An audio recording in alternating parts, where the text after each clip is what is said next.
એવી એક વચનની પત્રિકા બનાવી, મેનિફેસ્ટો બનાવી અશોક। એ પત્રિકા લઈને આગળ બધાને બાંટતા જાઓ, આગળ ઢોલ વાગતો જાય, ઉમેદવારો બધાને પ્રણામ કરતા જાય, ઘરે ઘરે દેતા જાય, આગળ વધતા જાય। 2 કલાકમાં 1-2 શેરી લેવાની, બપોર પછી 2 શેરી લેવાની, આટલું જ કામ કરવાનું છે। કરી શકાય? ઢોલ બોલ વાગવો જોઈએ।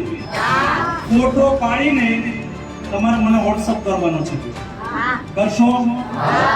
તમારો પ્રચાર 2 કલાક સવારે અને 2 કલાક સાંજે ઘરે ઘરે જઈને શેરીની અંદર ઢોલ વગાડતા નીકળવાનું। હા, એ બીજું કામ કરવાનું છે તમારે। 2 બૂથની અંદર એક બૂથમાં લગભગ 30 પેજ હોય, એક બૂથમાં 1000 થી 800 થી 1000 મતદારો હોય, અને એક બૂથની મતદાર યાદીની અંદર 30 પાના હોય। એક પાનામાં 30 મતદારો હોય, એક પાનામાં 30 મતદારો હોય, એ પાના જુદા પાડી નાખવાના છે। પોરબંદરનું કુતિયાણા હર હંમેશ ચર્ચાનો વિષય રહે છે। રાજકારણથી ગરમાયેલું કુતિયાણા હંમેશા ટોક ઓફ ધ ટાઉન રહે છે। આની ચર્ચા ન માત્ર ગુજરાત પરંતુ કેન્દ્ર સુધી રહે છે, અને પાલિકાની ચૂંટણી પણ આવી ગઈ છે, પરંતુ રંગ એ વિધાનસભાની ચૂંટણીનો જામ્યો હોય તેવું અત્યારે લાગી રહ્યું છે। નમસ્કાર, આપ જોઈ રહ્યા છો ન્યૂઝ રૂમ, આપની સાથે છું કૃણાલ આહિર। આમ તો ગુજરાતના અલગ અલગ વિસ્તારોની અંદર અત્યારે જે સ્થાનિક સ્વરાજની ચૂંટણી આવી ગઈ છે તેને લઈ અનેક અટકળો પણ ચાલુ થઈ છે, અને નેતાઓના ફોર્મ પાછા ખેંચાઈ રહ્યા છે, તો કોક અત્યારે ભારતીય જનતા પાર્ટીથી સામે નારાજ હોય તે રીતના વિરોધીઓની જેમ કોંગ્રેસમાંથી ઉમેદવારી કરી રહ્યું છે। તેની વચ્ચે ગુજરાત સૌની નજર એકમાત્ર બેઠક એટલે કે કુતિયાણા અને કુતિયાણા નગરપાલિકાની ચૂંટણીમાં હવે કાંધલ જાડેજાની સામે ઢેલીબેન ઓળેદરા વચ્ચે એક વર્ચસ્વની લડાઈ જેમ જામી હોય એ રીતનો હવે જંગ પણ જામ્યો છે।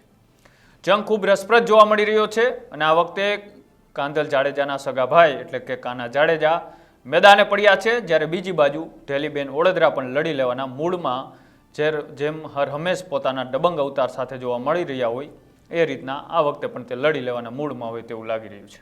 ભારતીય જનતા પાર્ટીએ એકવાર ફરી પરિવારવાદ જોવા મળી રહ્યો છે।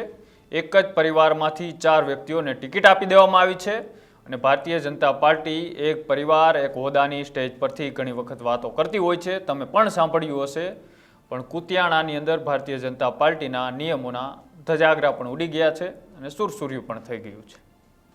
એક જ પરિવારમાં 4 ટિકિટ આપી દેવી, અને પછી પાર્ટીને પણ ખબર નહીં હોય કે સામે કોંગ્રેસ નહીં પણ હવે કાંધલ જાડેજા પણ મેદાને પડશે, હવે થયું છે પણ એવું જ કંઈક, એટલા માટે હવે અર્જુન મોઢવાડિયાથી લઈ કેન્દ્રીય મંત્રી અને પોરબંદરના સાંસદ એવા મનસુખ માંડવિયા પણ ચૂંટણી પ્રચારની અંદર તમને જોવા મળી રહ્યા છે।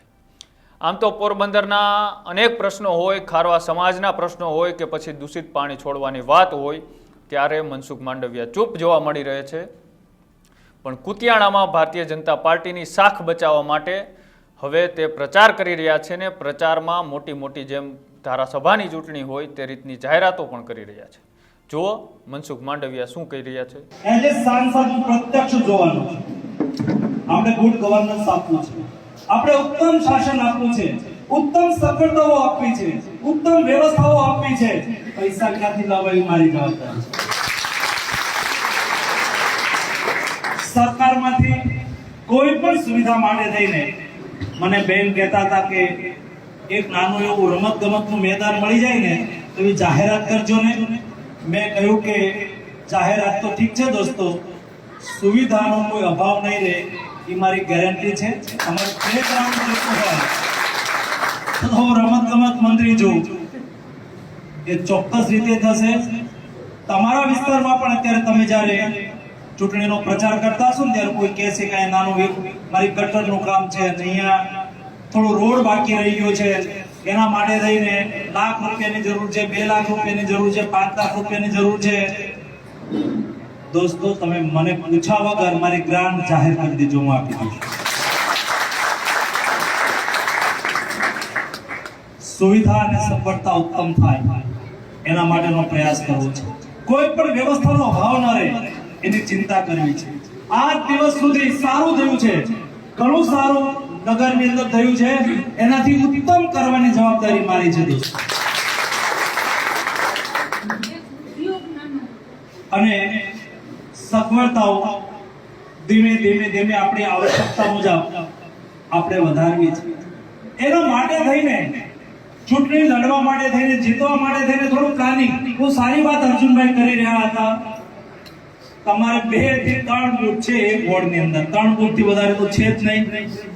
2 બૂથ છે, 4 ઉમેદવાર છે, 4 ઉમેદવાર છે, 2 બૂથ છે। કાંઈ કરવાનું નથી ભાઈ, તમારે 2 કામ કરવાના છે। કરશો? કરશો? આજે તારીખ છે 7, 8, 9, આજે 8 છે, આજ 8 તારીખ છે, કાલે તારીખ છે 9, 9, 10, 11, 12, 13, 14 સાંજે પ્રચાર બંધ થાય એટલે 6 દિવસ પાક્કા છે। 6 દિવસમાં તમારે પ્રચાર કઈ રીતે કરવાનો? દરેક વોર્ડની અંદર નાના નાના 3 બૂથના વોર્ડ છે, એકદમ સારી મેં જોયું રસ્તામાં તમે બધી જગ્યાએ ભાજપના ઝંડા લગાવી દીધા। એક કામ તો તમે કરી લીધું। બીજું કામ કરવાનું છે, 6 વોર્ડ, 6 ડોલી બોલી મગાવી દેવાના। સવારે 2 કલાક 9 થી 11 અને સાંજે 6 થી 5 થી 7, 5 થી 7 અને સવારે 9 થી 11, 2 કલાક, 2 કલાક સવારે, 2 કલાક સાંજે। એક વોર્ડની અંદર મિનિમમ 100 લોકો સાથે 4 ઉમેદવારોએ આગળ ઢોલ વાગતો જાય, 100 લોકોનું ટોળું હોય, ઉમેદવારને પરિચય પત્ર હોય। એક તમારે નગરપાલિકામાં આગામી દિવસોની અંદર કરવાના કામો, ભીમભાઈ અને પ્રદીપભાઈ તમે પેલું બનાવી લેજો, સરસ પત્રિકા, અમે આવું આવું કરશું એવી એક વચનની પત્રિકા બનાવી દો, મેનિફેસ્ટો બનાવી દો। અશોક એક પત્રિકા લઈને આગળ બધાને બાંટતા જાઓ, આગળ ઢોલ વાગતો જાય, ઉમેદવારો બધાને પ્રણામ કરતા જાય, ઘરે ઘરે દેતા જાય, આગળ વધતા જાય।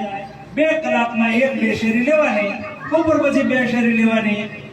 આટલું જ કામ કરવાનું છે। કરી શકાય? ઢોલ બોલ વાગવો જોઈએ। ફોટો પાડીને તમારે મને વોટ્સઅપ કરવાનો છે। કરશો? તમારો પ્રચાર 2 કલાક સવારે અને 2 કલાક સાંજે ઘરે ઘરે જઈને શેરીની અંદર ઢોલ વગાડતા વગાડતા નીકળવાનું છે। હા, એક બીજું કામ કરવાનું છે તમારે, 2 બૂથની અંદર એક બૂથમાં લગભગ 30 પેજ હોય, એક બૂથમાં 1000 થી 800 થી 1000 મતદારો હોય અને એક બૂથની મતદાર યાદીની અંદર 30 પાના હોય। એક પાનામાં 30 મતદારો હોય, એક પાનામાં 30 મતદારો હોય, એ પાના જુદા પાડી નાખવાના છે।